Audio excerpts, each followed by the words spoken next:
नमस्कार। तो दिन था 2 अक्टूबर 1869। मैं बात कर रहा हूं भारत के महात्मा, अहिंसा के पुजारी, भारत के राष्ट्रपिता मोहनदास करमचंद गांधी के बारे में। तो इस शो में हम महात्मा गांधी की कुछ अनफिल्टर्ड बातें और महात्मा गांधी के जीवन परिचय के बारे में संपूर्ण चर्चा करेंगे।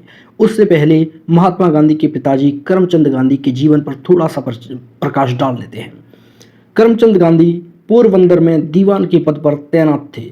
करमचंद गांधी ने 4 शादियां की अपने जीवन में, जिसमें उनकी 2 पत्नियों का युवावस्था में ही देहांत हो गया और उनकी तीसरी पत्नी के कोई बच्चा न होने के कारण उन्होंने अपनी चौथी शादी की। उनकी चौथी पत्नी के 4 बच्चे हुए, जिसमें से चौथे नंबर के महात्मा गांधी थे। महात्मा गांधी की माताश्री का नाम पुतलीबाई था। अब बात करते हैं महात्मा गांधी के ऊपर। तो महात्मा गांधी का जन्म 2 अक्टूबर 1869 को हुआ था और जो महात्मा गांधी थे वो शुरू से ही देशभक्ति और स्वतंत्रता को लेकर बहुत ही ज़्यादा जुनूनी थे, क्योंकि उनकी माता उन्हें देशभक्ति की कहानियाँ सुनाती थीं, इसीलिए वो देशभक्ति से ओतप्रोत थे, ऐसा उनकी बहन ने कहा है। महात्मा गांधी की कुछ बातें उनकी बहन रैलियात बहन ने बताई हैं। उन्होंने कहा है कि मोहनदास गांधी बचपन में पशुओं से, यानी कि जो पेट एनिमल्स होते हैं, उनसे बहुत प्यार करते थे। वो कुत्तों के कान मरोड़कर उन्हें खिलाया करते थे, ऐसा उन्होंने महात्मा गांधी के बारे में बताया है। ये सारी चीज़ें दर्शाती हैं कि महात्मा गांधी शुरू से ही इन सारी चीज़ों से लगाव रखते थे। तो इसी दरमियान समय बीतता गया और महात्मा गांधी की प्रारंभिक शिक्षा पोरबंदर में ही हुई। अब बात करते हैं 1883 का समय था। महात्मा गांधी की आयु 13 वर्ष थी और महात्मा गांधी की शादी कस्तूरबा से कर दी गई। महात्मा गांधी कस्तूरबा को प्यार से बा कहकर बुलाया करते थे और महात्मा गांधी ने लिखा है कि हम शादी का मतलब जानते ही नहीं थे। हम सिर्फ ये जानते थे कि शादी होगी तो उसमें मिठाइयाँ आएंगी और हमारे लिए नए कपड़े आएंगे। इस तरह हम शादी को लिया करते थे। तो ये बात कहीं ना कहीं सही भी है कि मैं अपने ऊपर लेके बोलता हूँ। जब मैं 13 वर्ष का था, मुझे भी कोई जानकारी नहीं थी कि शादी क्या होती है। तो महात्मा गांधी को भी ऑब्वियसली कोई जानकारी नहीं होगी कि शादी जैसी कोई चीज़ होती है। लेकिन समय बीतता गया और शादी के दरमियान महात्मा गांधी का 1 साल खराब हो गया। फिर महात्मा गांधी ने अपनी पढ़ाई को, क्योंकि 14 वर्ष के थे, तो उन्होंने अपनी पढ़ाई को आगे बढ़ाने का सोचा और महात्मा गांधी ने अपनी हाई स्कूल, यानी कि अपनी हाई स्कूल की पढ़ाई कंप्लीट की अल्फ्रेड स्कूल से। अब इसी दरमियान एक घटना हुई। 1885 की बात है। महात्मा गांधी के पिताजी करमचंद गांधी का देहांत हो गया। इस घटना से मोहनदास गांधी बहुत ही स्तब्ध थे और फिर महात्मा गांधी ने सोचा कि कुछ किया जाए और महात्मा गांधी ने अपनी पढ़ाई को आगे बढ़ाने की सोचा। अब बात आती है 1888। महात्मा गांधी के पहले बेटे हरिलाल का जन्म हुआ 1888 में। महात्मा गांधी के 4 बेटे हुए, हरिलाल, मणिलाल, रामदास और देवदास। ये चारों लड़के हुए। अब बात आती है, महात्मा गांधी ने अपनी लॉ की डिग्री को कंप्लीट करने की सोचा।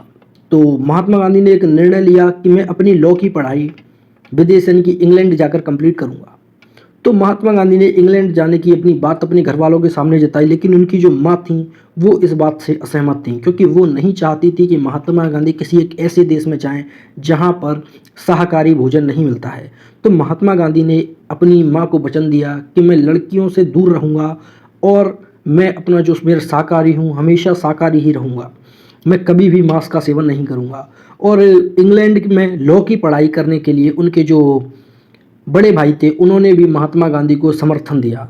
तो इस समर्थन के बलबूते पर महात्मा गांधी इंग्लैंड में पहुंच गए और वहां पर उन्होंने अपनी लॉ की पढ़ाई, यानी कि बैरिस्टर की पढ़ाई कंप्लीट की। तो वहां पर महात्मा गांधी को बहुत सारी समस्याओं का सामना करना पड़ा, जैसे कि वहाँ पर वेजिटेरियन, यानी कि शाकाहारी भोजन बहुत कम मिलता है। तो महात्मा गांधी को एक शाकाहारी सोसाइटी ज्वाइन करनी पड़ी, जिसमें कुछ चीज़ें फॉलो न करने की वजह से महात्मा गांधी को वहाँ से भी निकाल दिया गया। इस तरह महात्मा गांधी को इंग्लैंड में भी बहुत सारी समस्याओं का सामना करना पड़ा और महात्मा गांधी ने अपनी बैरिस्टर के लिए 3 साल के लिए इंग्लैंड में गए हुए थे। वहाँ से महात्मा गांधी वापस आ गए। फिर महात्मा गांधी बॉम्बे में आए और वहाँ पर उन्होंने अपना काम शुरू करने की सोचा, लेकिन कुछ अंग्रेजी पदाधिकारियों से बहस होने के चक्कर में उन्होंने बॉम्बे में भी अपना कार्य बंद करना पड़ा। अब इसी दरमियान महात्मा गांधी को कोई कार्य नहीं मिल रहा था, तो उन्होंने एक गुजरात के ही मुस्लिम भाई अब्दुल्ला थे, उनसे संपर्क किया। उनके किसी भाई यानी कि चचेरे भाई को, जो अब्दुल्ला थे, उनके चचेरे भाई को अफ्रीका में एक वकील की ज़रूरत थी। तो महात्मा गांधी उनका केस लड़ने के लिए अफ्रीका में गए। अफ्रीका में भी महात्मा गांधी को बहुत सारी चीज़ों का सामना करना पड़ा। यूँ कहें तो महात्मा गांधी को अफ्रीका में त्याग दिया गया, क्योंकि अफ्रीका में रंग भेद की नीति चलती है, तो वहाँ पर काले लोगों को पसंद नहीं किया जाता है। तो महात्मा गांधी ने इस चीज़ के ऊपर भी आवाज़ उठाई। रंग भेद को लेकर भी महात्मा गांधी ने अफ्रीका में कई आंदोलन चलाए। इस बात से प्रभावित होकर जो नेल्सन मंडेला हैं, उन्होंने महात्मा गांधी की प्रशंसा की और महात्मा गांधी को एक उच्च दर्जा दिया। साथ ही साथ मैं कुछ ऐसी कहानियां सुनाता हूं। जैसे महात्मा गांधी एक बार ट्रेन में सफ़र कर रहे थे, ट्रेन के एसी क्लास डब्बे में, तो वहां से महात्मा गांधी को निकलने के लिए कहा गया।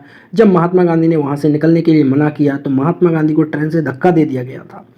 ये सारी घटनाएं सच हैं और इन सभी घटनाओं का सामना महात्मा गांधी को करना पड़ा जब वे अफ्रीका में थे। अब समय बीतता गया और समय बीतने के साथ ही साथ हमारा भारत तो गुलामी की जंजीरों में जकड़ा हुआ था।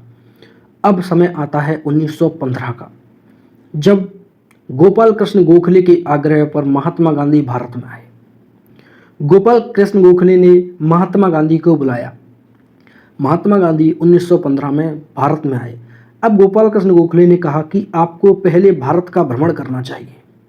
तो उस समय प्रथम विश्व युद्ध चल ही रहा था। तो महात्मा गांधी ने 1916 में भारत का भ्रमण किया और देखा कि हमारा भारत पूरी तरह से मानसिक आधार पर गुलाम है। वैसे तो हम गुलाम थे, लेकिन उन्होंने हमारे भारत के लोगों की मानसिकता ऐसी बना दी थी कि हम मानसिक तौर पर भी गुलाम ही थे। महात्मा गांधी ने भारत को घूमा और आए। फिर महात्मा गांधी ने सोचा कि कुछ प्रयास किए जाएं, कुछ आंदोलन चलाए जाएं, कुछ सत्याग्रह किए जाएं, जिससे भारत को इन गुलामी की जंजीरों से आज़ादी दिलाई जाए और इनसे भारत को निकाला जाए। तो जो महात्मा गांधी का पहला सत्याग्रह था वो था चंपारण सत्याग्रह, जहां पर महात्मा गांधी ने किसानों पर होने वाले शोषण यानी कि नील की खेती के खिलाफ विद्रोह किया। और ये चंपारण बिहार में आंदोलन, जो कि महात्मा गांधी का पहला आंदोलन था। दूसरा आंदोलन महात्मा गांधी का 1918 में था, जो कि खेड़ा गुजरात में था। जो खेड़ा सत्याग्रह था, उस समय महात्मा गांधी की मुलाकात सरदार वल्लभ भाई पटेल यानी कि भारत के लौह पुरुष से हुई। बात यहीं ख़त्म नहीं होती है।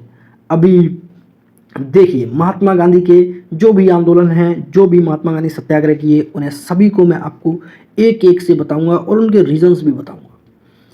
तो हमारी चर्चा अब आंदोलनों पर, यानी कि जो भारत का स्वतंत्रता संग्राम है, उसमें महात्मा गांधी की जो अहम महत्वपूर्ण भूमिका थी, उस पर चलेगी।